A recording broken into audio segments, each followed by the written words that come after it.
Hello. तो स्वागत है दोस्तों आपका केडी स्टडी पॉइंट दोसा के यूट्यूब चैनल में। तो दोस्तों आप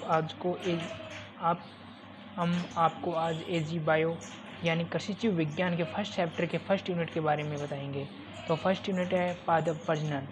तो दोस्तों आज हम पादप प्रजनन के बारे में आपको बताएंगे। तो दोस्तों व्हाट इज पादप प्रजनन, पादप प्रजनन क्या है। तो सबसे पहले हम दोस्तों पादप प्रजनन की डेफिनेशन देखते हैं। पादप प्रजनन की डेफिनेशन देखते हैं यानी कि फसलों के जीन पर्रों में परिवर्तन करके उनको मानव के लिए अति उपयुक्त बनाने की क्रिया को पादप प्रजनन कहते हैं।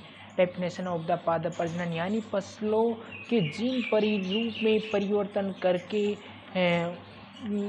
करके उनको मानव के लिए उपयोगी बनाने की क्रिया क्या कहलाती है, पादप प्रजनन। यानी कि जो फसल होती है उनके जीन पर जीनों में परिवर्तन करके मानव के लिए अधिक लाभदायक बनाना जीन परिवर्तन कहलाता है। तो दोस्तों देखते हैं पादप प्रजनन की विधियाँ देखते हैं। पादप प्रजनन एकल पादप वर्ग विधि का विकास, जो पादप प्रजनन की विधि है इसका विकास निल्सन एहल ने किया था। तो शुद्ध वंशक्रम जो सिद्धांत का प्रतिपादन जो निल्सन एहल ने किया था। तो दोस्तों वंशागत नियमों का प्रतिपादन भी मेंडल ने किया था। तो आप देखते हैं दोस्तों पादप प्रजनन के मुख्य उद्देश्य क्या क्या है और इनके क्या क्या लाभ है। तो फर्स्ट उद्देश्य पादप प्रजनन के अधिक उपज प्राप्त करने के लिए। तो दोस्तों पादप प्रजनन का उपयोग व्यक्ति अधिक फसल प्राप्त करने के लिए किया जाता है। अधिक उपज यानी फसलों में अधिक अनाज पैदा हो, अधिक अनाज पैदा हो, इसलिए पादप प्रजनन का उपयोग किया जाता है। अधिक अनाज प्राप्त होने के लिए ही व्यक्ति पादप प्रजनन का उपयोग करके जीन में परिवर्तन करते हैं। तो जो सेकंड है उत्पाद के गुणों में सुधार के लिए, यानी कोई उत्पाद है जैसे अनाज के उत्पाद में परिवर्तन के लिए, यानी कि अनाज की दर को बढ़ाने के लिए। तो अनाज की दर को या अधिक करने के लिए पादप प्रजनन का उपयोग किया जाता है।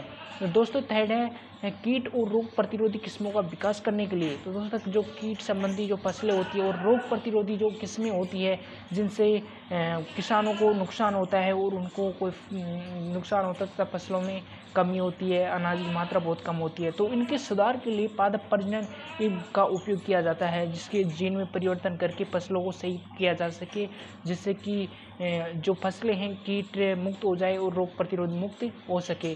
दोस्तों फोर्थ है अधिक दक्षता वाली किस्मों का विकास करने के लिए। दोस्तों अधिक दक्षता यानी अधिक कीमत वाली फसलों यानी अधिक उपज देने वाली फसलों का विकास करने के लिए पादप प्रजनन का उपयोग किया जाता है। ओके दोस्तों। और 5 है शीघ्र पकने वाली फसलों को प्राप्त करने के लिए। तो दोस्तों जो पादप प्रजनन का उपयोग है जो शीघ्र फसलें पकती है उनके लिए भी उपयोग किया जाता है।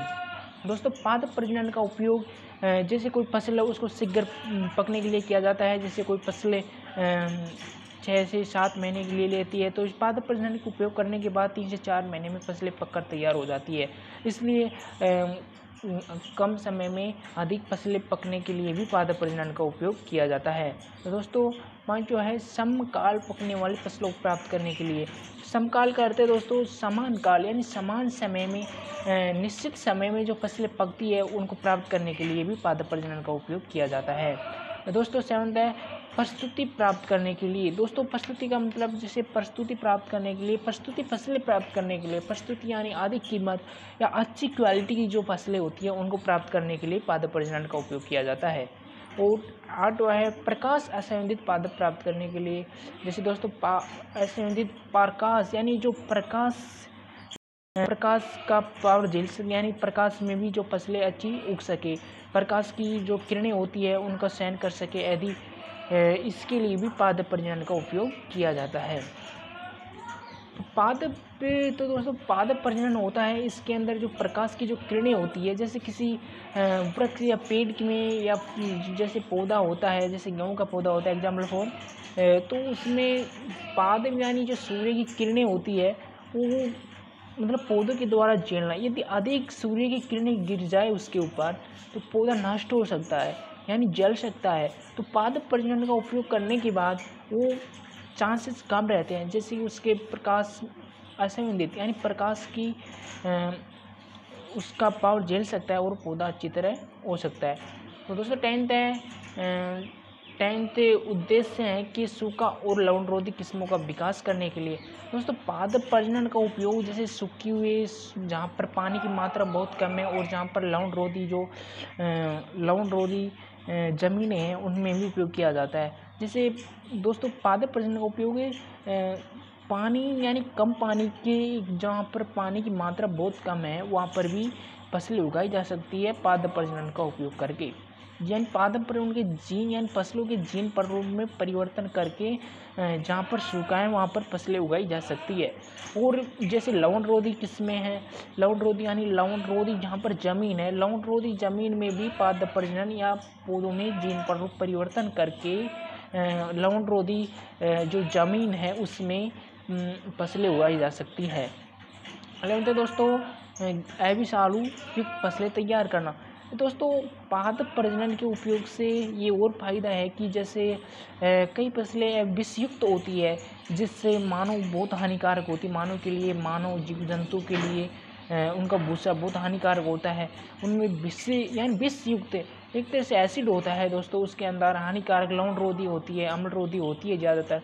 तो उनमें जैसे एबिसालु पादप प्रजनन का उपयोग करके एबिसालु युक्त फसलें तैयार की जा सकती है। यानी उसमें बिल्कुल विष को निकाल कर, यानी कि उसमें बिल्कुल अम्ल की क्वालिटी को हटाकर, लवणरोधी सबको हटाकर यानी एबिसालु युक्त पादप पौधे प्राप्त किए जा सकते हैं।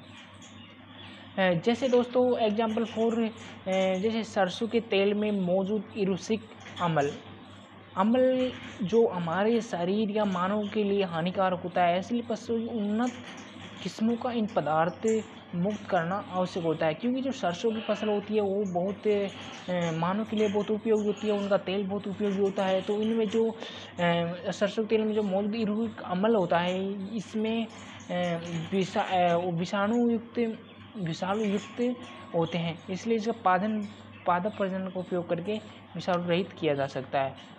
तो पहले दोस्तों अविकसित किस्मों का विकास करने के लिए, अविकसित यानी दोस्तों पादप प्रजनन के प्रयोग से जो अविकसित किस्में होती हैं उनका भी उपयोग किया जा सकता है। दोस्तों जैसे पादप प्रजनन का उपयोग करके तो अविकसित फसल प्राप्त की जा सकती है, लेकिन जहाँ पर लवणरोधी ज़मीनें हैं, जहाँ पर फसलें विकसित नहीं हो सकती, वहाँ पर पादप प्रजनन यानी उनकी फसलों के जीन प्रारूप में परिवर्तन करके विकसित पौधा तैयार किया जा सकता है। Thank you.